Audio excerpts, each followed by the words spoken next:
The goal of this presentation is to give you a better insight into exactly what musculoskeletal ultrasound is.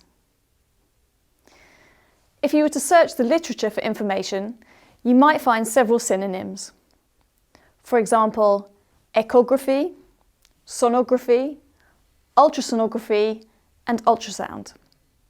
These words all describe the same thing: the medical imaging technique that is capable of visualizing soft tissue structures in order to capture their size, structure, and function with real-time imaging.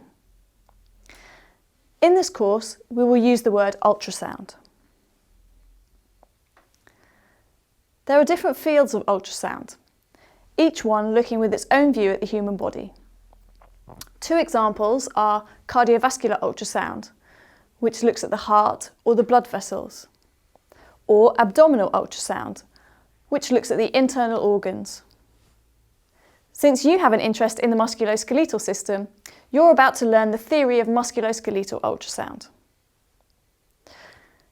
The transducer or probe is an essential element of the ultrasound equipment, responsible for the generation of an ultrasound beam in a certain megahertz frequency.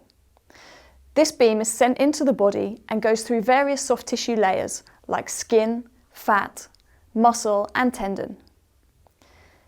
Each soft tissue layer will reflect a part of the beam back to the transducer. Bone is hard and can't absorb an ultrasound beam, so the bone will reflect all that is remaining of the acoustic beam. The transducer detects the returning echoes and sends the signal to the ultrasound system, where all information is processed by the software. After processing, the image can be seen on screen.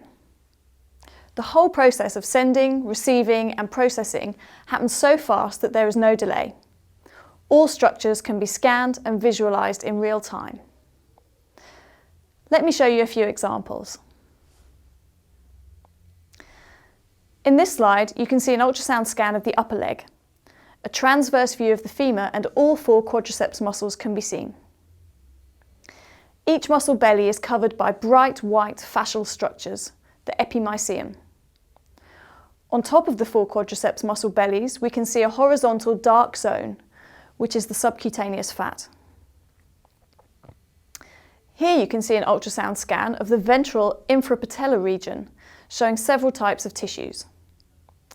See the yellow arrow pointing at the following anatomical structures: the patella, tibia, at the bottom left the femoral condyle, hyaline cartilage of the femoral condyle, Hoffer's fat pad, and between the white arrowheads and the yellow arrows, the patellar ligament. This is an example of a nerve, to be precise, the median nerve in the carpal tunnel. The median nerve can be seen on top of the white-coloured flexor digitorum tendons.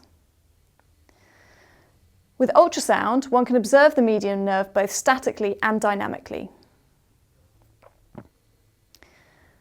Musculoskeletal ultrasound is the preferred imaging technique in extra-articular soft tissues, like, for example, muscle, tendon, fat, fascia, arteries, nerves, ligaments, bursas, and cartilage. Capsular problems can also be assessed using ultrasound. However, ultrasound is limited in this instance. Intra-articular structures are difficult to assess with ultrasound, and in fact, most of the time, it's impossible.